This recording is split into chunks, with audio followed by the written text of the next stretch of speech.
juga punya masyarakat ya. Anak siapa?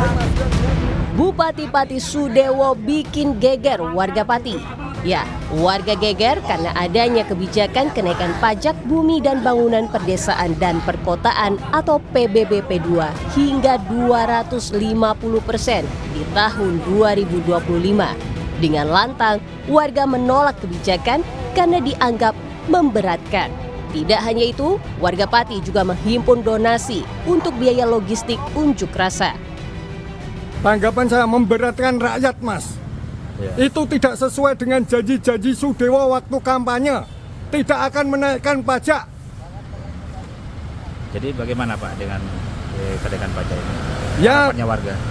Warga, rakyat Pati tetap mengadakan demo untuk menurunkan pajak supaya pajak tidak dinaikkan.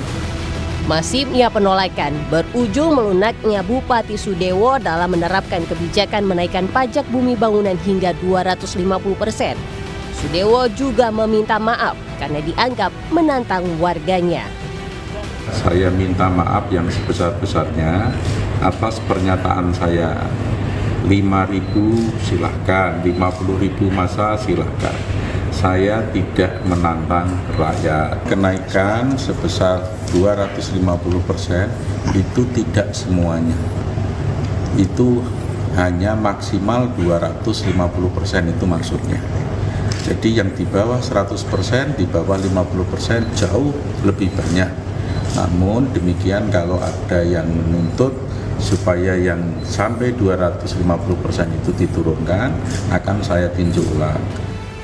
Polemik di Pati mengundang perhatian Gubernur Jawa Tengah Ahmad Lutfi yang bilang kenaikan PBBP 2 harus didasarkan pada kemampuan wilayah dan tidak boleh membebani masyarakat, dan meminta Bupati merevisi kebijakannya.